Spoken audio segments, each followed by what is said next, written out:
Okay. Yes. Cheers. Cheers. I'm not gonna drink coffee today. Gonna drink matcha tea to match my outfit. Your outfit. Very elegant. So, hi. Hello. Thank you for having me here. You're welcome. No. Thank you, Yuta. This is hilarious. Don't do this. What? Please, would you mind presenting yourself to whoever is watching you today? So my name's Noel. I am a designer. I have my own small company, and I've been in a sort of streak of reading self-improvement books. Nice. Right? And Utah was very kind to introduce this book, The Mastery of Love, and it couldn't come at a better time in my life. I'm learning a lot about myself, and this book has really been a good sort of, I don't want to say journey, but it is sort of a journey. Because the way the book progresses, it does take you on a journey. You guys. Yeah. That's it. How did you find this book? A friend actually gave me 3 books of the author, which is Don Miguel Ruiz. He gave me the 4-accord Toltec, whatever it was. Yeah, it was that. I think The Mastery of Love and another one, the Knowledge one. Which one? Was it the Wisdom? You told me. Oh yeah, Knowledge of Wisdom? Or? Yeah, the Knowledge of Wisdom. So he gave me the 3 together, and what was amazing, he actually shipped them all the way to Ivory Coast from here. Wow, that's a very generous friend. Yeah, and my favorite part of all of what he did, he gave me those book clips. Oh, and that's they're cute. little kittens. I know, they're just like little capes right there. You most likely don't see it, but yeah, and they're cats, and it's the best thing to just like mark your page without being messy. I just love it. Very nice. Anyways, Robin, thank you if you're watching this video. You changed my life. I quit my job. I mean, I did a lot of things after reading those books. So now you've been the next victim of the books. Willing victim. Willing victim another time. Yes. Or student, or what does he say? Not disciples, but he has another term. I can't remember what he calls. Listen, we his can read people. it somewhere. No, we can't. All right. No. But it's students. It's sort of students of life. Right. Yeah. So, what made you start reading this book? Oh, actually, I told you to read it, but you could have said, yeah, cool, and then never read it, but you actually started. I mean, you didn't read it. Let's be clear. You got the audiobook version, which is, they say it's abridged, but I'm sure it's a condensed form, and I'm sure, it's the essence of it, right? So I haven't read the book, but the audiobook version I listen to over and over. So I'm sure there's a good match between the book and the audiobook. Yeah, the audiobook, I think the best thing is you can listen to it anytime. You can be driving, you can be doing anything and still listen. Right. Yeah. The books, though... it's something nice to hold in your hand, right? Yeah, I always say it's a bit like a parent for me. It sounds weird. Or like a treasure. Or something that I know is physically present, and then like when I need it, I can like have it in my hands. Is it comforting for you? It is. Like when I have rough times, I'm like, okay, don't go around crying. That's what it says. The universe is speaking to you. It says, don't go around crying. My lover abuses me when it was so clear for you to see. What the heck? Alright, you guys, it's not as bad as it appears. Anyways, so what is something that you got out of the book, like the main message that you would like to talk about and tell other people? I think the main message is that we as human beings, we don't love ourselves enough, right? And a lot of us... Preach! Yes. Preach. Amen. Yeah. I think a lot of us don't, look for love, validation from other people. When another big thing is we have to learn how to forgive ourselves, right? And forgive ourselves in the sense, I think the biggest picture out of the forgiving yourself is forgiving yourself that we're not perfect, that I'm not perfect. I thought I was. Of course you're perfect. Thank you. Anyways, continue. So I think that is like how we are constantly beating ourselves up, right? Every single day, we're not good enough, we're not smart enough, we're not good looking enough, right? And we're looking for that validation from other people, right? So the second big takeaway is how, and I always knew this to be true, like I had this revelation 10 years ago, was, kids, you always see kids, they're so happy, right? And they don't have any limiting beliefs. Then they cry. Yeah, and then they cry and their parents screw them up. Anyways, so, limiting beliefs. Yeah, limiting beliefs, but also like, he calls it the parasite, right? It's sort parasite. Of that sits on top of your mind and your body, and just limiting beliefs and just like assumptions, right? And of course, this goes back to his other book, The Four Agreements, like being impeccable with your word, which means that you are not hard on yourself, right? Don't make what you mean? Yeah, it's not the honesty. At first you think it's honesty, but it's impeccable with your word is just being careful with the words that you use about yourself. About yourself, yes. Right. Yes.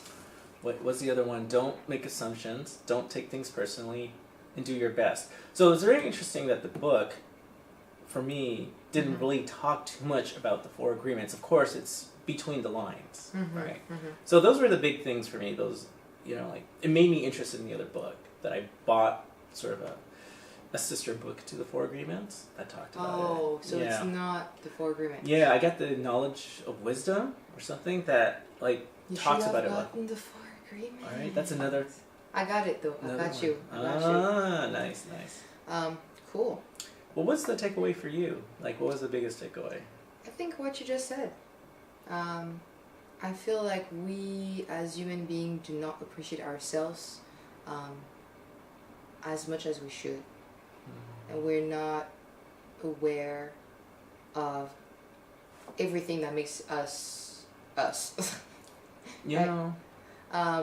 We'll say, oh, I like myself, or I love myself, or I like this about me, or we think we have that confidence sometimes for those who have it. But we kind of, we thinking about it mentally. We're thinking, oh, I've been doing good things, or oh, I am smart, or something like this. But we don't really apply it to the body. And we sometimes separate the mind with the body, when actually I feel like, both are connected. And so let's say if you could really appreciate every single part of your body, so meaning you have to take time to observe it and be like, wow, those are really interesting wrinkles on my fingers, like pretty cool. Right. Or like your fingerprints. Last time I actually went to do my fingerprinting and I was like, can I have a copy of this? This looks like freaking art. Anyways, side notes. So yeah, like for me it was more like, okay, there is that mental thing, but it's so hard for me to mentally just grasp everything that makes me me, because it's just But something that I always have, and that is visual, it's this. Your hands. No, my hands, that but too. Your body. Hopefully I'll have them for a while, but my entire body. Yeah. And so that really inspired me to wake up every morning, and I'm not doing it yet, but I'm almost there. And just be like, alright, okay, cool, my skin is like this, I have a pimple here, I have a tattoo there. It looks nice. I have a nice skin. Just getting those material part of myself. I think once you really like whatever it is that you are, whether it's like not what you thought it was, or whether it is what you really like, but you learn how to love that part of you, then it's harder to hate the mental image of you, because you're really aware of the true, right. At least the material, if it's true, I don't know, but material aspect of you. So long story short, that's what I got. So that's another thing you got. Yeah, I that was very good. I like the, definitely, I think there were 2 chapters. One was concerning sex, from both like biological, but then it was a really good transition. Guys, he said sex. Sex. Explicit content, okay. So it was how, like people are, excellent book. And then there's the Amazon affiliate program. No kidding. I'm stupid. Anyways, yeah. So no, I think like especially in this country, people are ashamed of sex, or it's like a taboo subject when people shouldn't be. Right? It's not such a big deal. We're obviously a product of sex. Just saying. Most people are. Most people. Most people. So unless you're born in a test tube, but anyways, I think that's one thing is like, and that is definitely related to. Accepting your body, right? Because sex is definitely life and death, right? You start off with life and then you die, and during the middle of it, you know, some people have kids. You have a lot of kids. Some of them might be a lot of kids. Yeah. But I think the other thing is it does always go back to, you know, some people are ashamed of their body, you know, and that could lead to issues in relationships, right? And the intimacy that is not in relationships. Because, like, let's say, you know, like one or both couples gain weight during a relationship, then they become, I think in the book they use the word shy, but it's really fear. Fear of being rejected, and you're shy, you know. But shy is like a nice word of saying scared or fear. Yeah. Right. Yeah, and the body is very important. I like this thing about the, you know, like all the cells in our body treat us like a god. Yes. If you think about it, that's amazing. Yeah. Right? All the cells are working together to keep us going. Actually, it's funny that you mentioned this. I mean, are you done? Are you sure? My mom always made that joke about like the world and how it's made. And she would be like, don't go around the world thinking you're the only thing walking in earth. I mean, you know, you're part of everything and everything is kind of you. And she always took that analogy of, imagine if your finger was like, oh, this is me, the finger, like I'm doing whatever I want, but it's really attached to your entire body. Yeah. So, you know, this is kind of the image I've always had growing up of, okay, I'm the finger of this entire body, which, you know, goes back to whatever you were saying. I have a question. Let me read about it. Okay, read it. Okay, I'm gonna quiz you. Are you ready? Yes. Okay.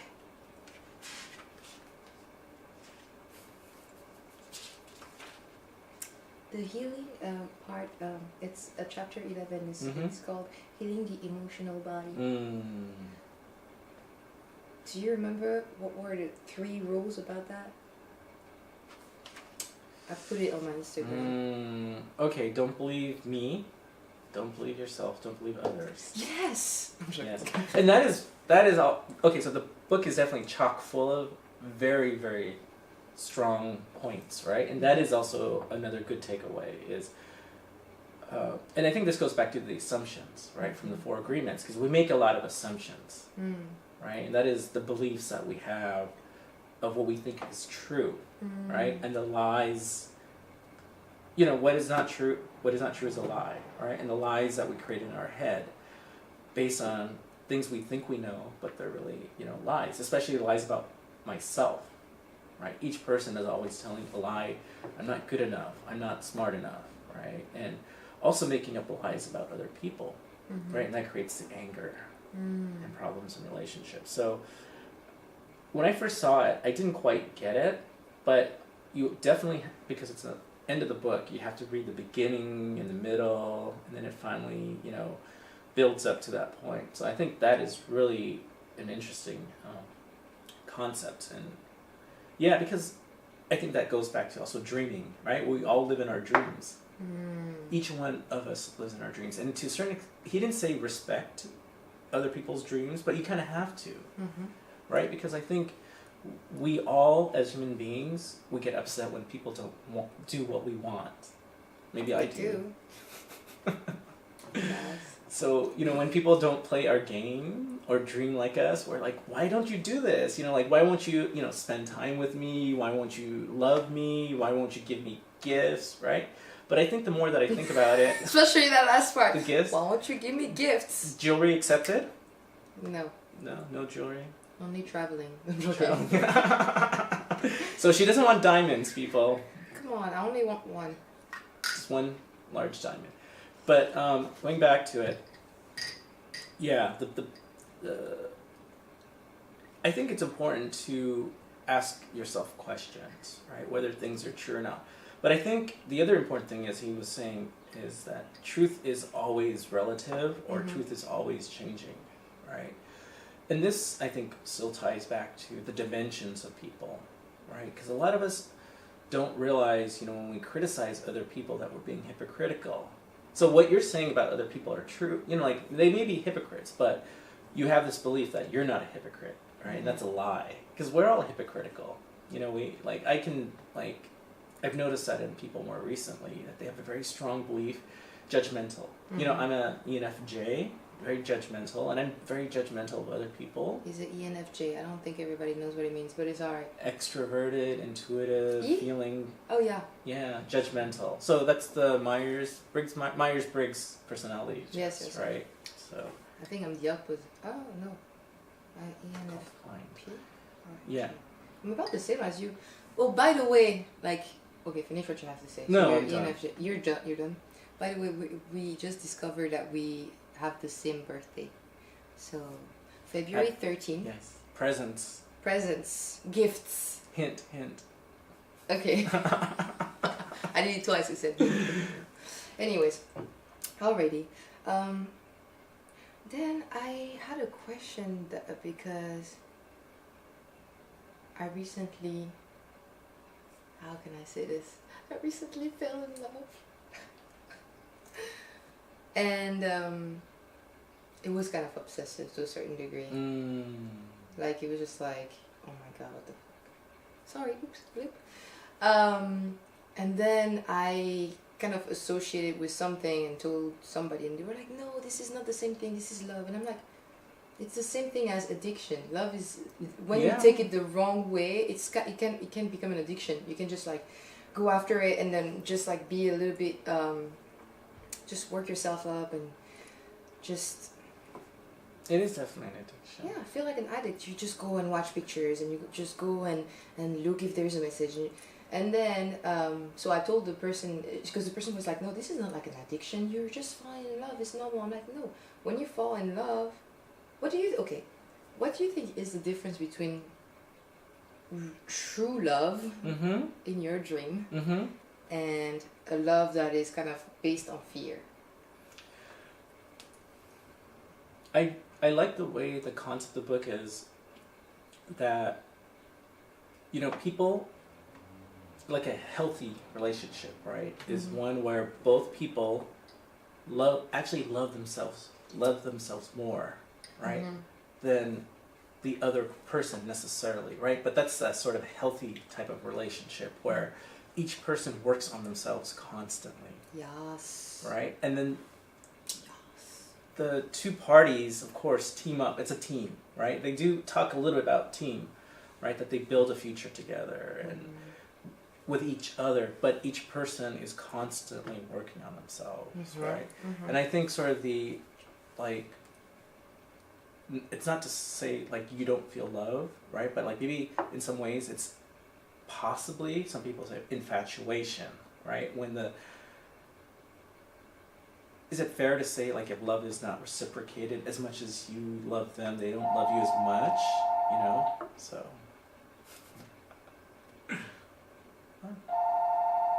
We can edit this out. Awesome. 3. Should we though? No. Maybe we should start like twerking and drinking coffee on the table and just doing a bunch of funny things. This could be behind the scenes. It could be part of behind the scenes. It's like what happened when there's a call behind the scene. Cool. It's life interrupting. It's done. How's your matcha today? I love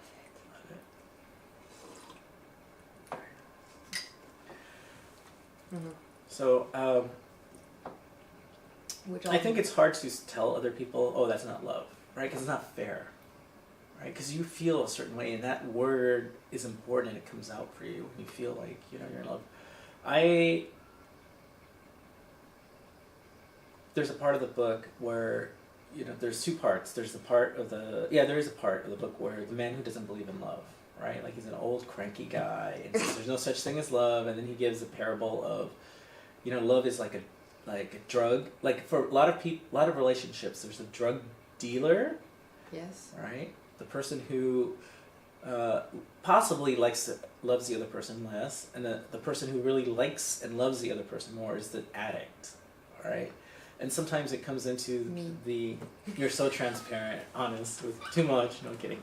So I think a lot of times, you know, we like somebody a lot more than they like us. But the other person, you know, is willing to go along with it. To, you know, if I'm saying this. To get drunk. Yeah, like, you know, like or they like the attention, but, you know, I've been in both sides. Like I've met people who I really, really liked, and you know, you get the like chest pain and the butterflies in your stomach, but they're like, you know, like they don't notice that or they don't feel that way about you, right?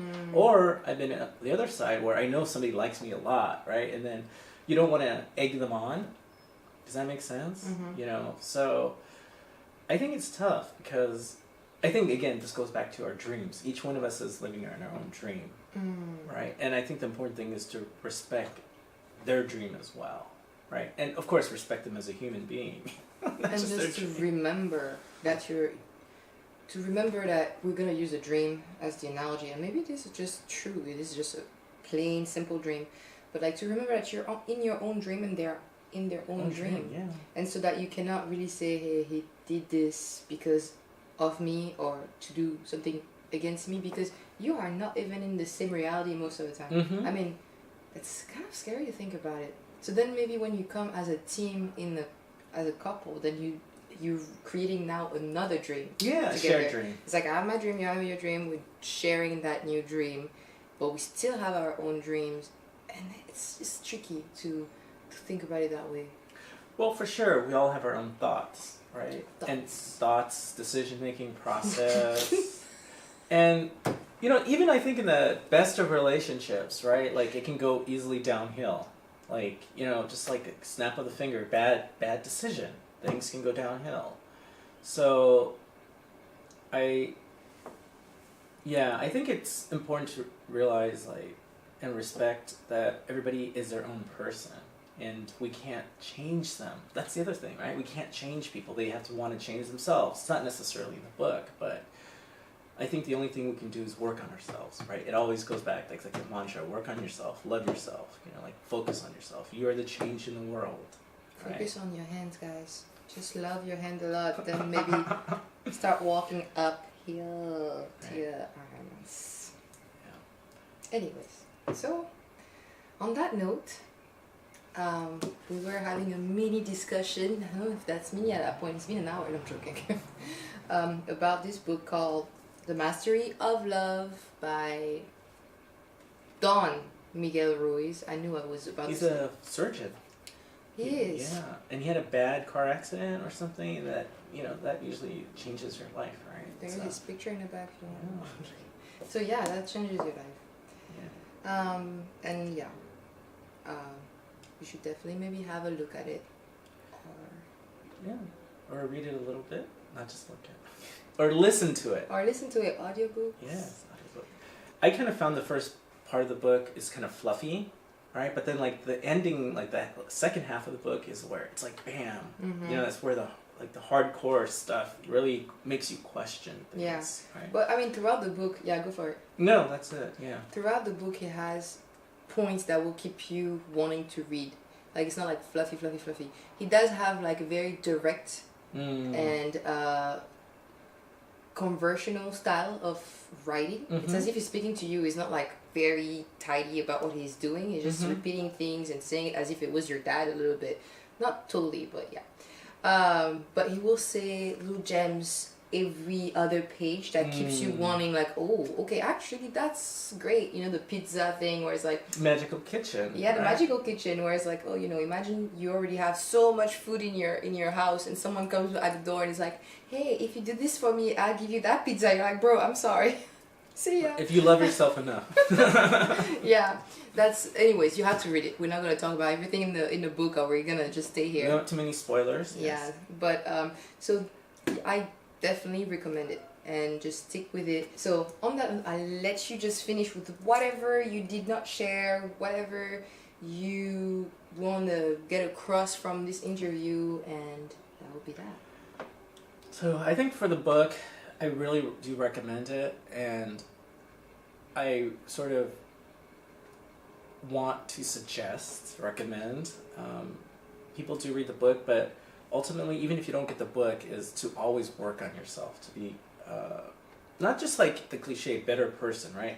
But a better person for yourself and not for other people, right? Because if I quote this sort of correctly from the book, the best relationship you can have is with yourself. Hi. Right? And that's a lot easier said than done.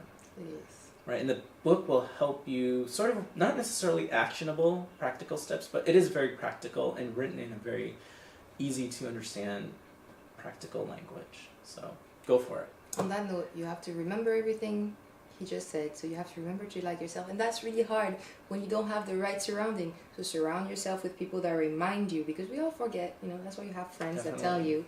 And then follow pages that will talk about intelligent things.